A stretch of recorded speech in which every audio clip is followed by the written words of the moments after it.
जब समाअत हुई, मैंने सबसे पहले दरख्वास्त की इलेक्शन कमीशन से कि हजूर हमें ज़रा वो रिपोर्ट तो दिखाइए जो आरओ ने भेजी है। तो एक के बाद एक हम जो 8 कैंडिडेट्स के लिए आए थे, हमने 8 रिपोर्टें देखी तो पता ये चला कि कराची के अंदर सिर्फ एक आरओ ने ही रिपोर्ट बनाई थी। उसके बाद शायद उसने अपना ड्राफ्ट व्हाट्सएप पे शेयर कर दिया और ऊपर नाम चेंज करके वही रिपोर्ट कॉपी पेस्ट की है कराची के हर एक आरओ ने। और उस रिपोर्ट के अंदर सिर्फ 4 बातें लिखी हैं। किस तारीख को इलेक्शन हुआ,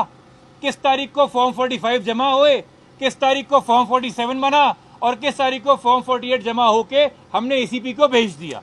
उन्होंने हमारे लगाए हुए किसी भी इल्ज़ाम की तरदीद नहीं की। हमने ये एसीपी से पूछा कि आप हमें क्यों बार बार कह रहे हैं कि हमें ट्राइब्यूनल जाना चाहिए, इस मामले में तो बड़ी फैक्चुअल इंक्वायरी होगी, इसमें तो बड़ी छानबीन होगी। छानबीन तो तब होती अगर कोई आरओ उठ के कहता कि यासिर साहब का फॉर्म 45 झूठा है और मेरा सच्चा है, या अदील साहब का फॉर्म 45 झूठा है मेरा सच्चा है, या तारिक साहब का रिकॉर्ड झूठा और मेरा सच्चा है। चूंकि यही इल्जाम लगा रहे हैं वो लोग जिनको नोटिफाई किया गया है बतौर विनिंग कैंडिडेट कि जी ये जो पीटीआई के उम्मीदवार हैं ये जाली फॉर्म 45 लेके घूम रहे हैं। मगर मजाल है कि एक आरओ ने एक भी फॉर्म 45 अपने रिकॉर्ड से सामने ईसीपी के आज रखा हो तो जवाब है कि नहीं रखा। हमने पूछा हमारे किसी एक भी फॉर्म 45 के ऊपर उंगली उठाई है तो जवाब है कि नहीं उठाई है। तो फिर हमने ईसीपी से कहा कि फिर फैक्चुअल इंक्वायरी क्या चाहिए, मामला तो आपके सामने है। वो एक तरीके से अपनी गलती तस्लीम कर रहे हैं कि 2 जमा 2 4 होता है, मगर आरओ ने 2 जमा 2 1 और कुछ केसेस में तो -4 लिख दिया है।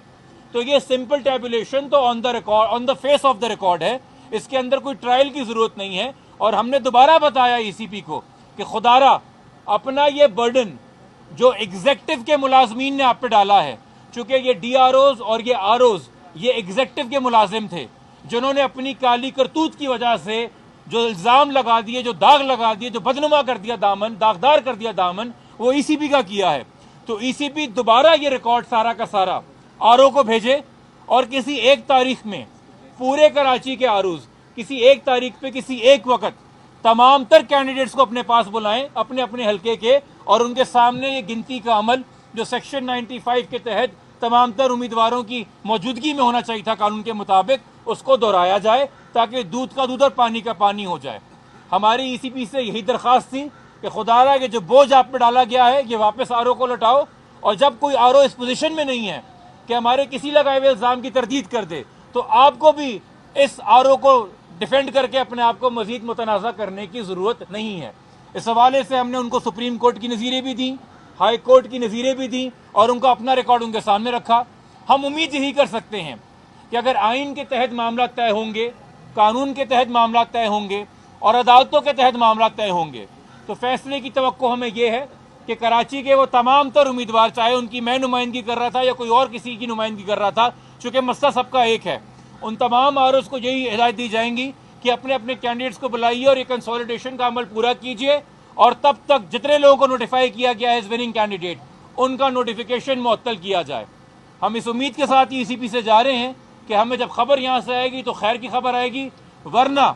जो ऑलरेडी एक माहौल बना है, एक फिजा बनी है पाकिस्तान में, ख़ास तौर पे कमिश्नर रावलपिंडी के इल्ज़ाम के साथ, जो फ़िलहाल तो हवा में ही इल्ज़ाम है, मगर अगर ईसीपी ने अपने दामन से दाग नहीं धोए और सही फैसला नहीं लिया तो उन इल्ज़ाम को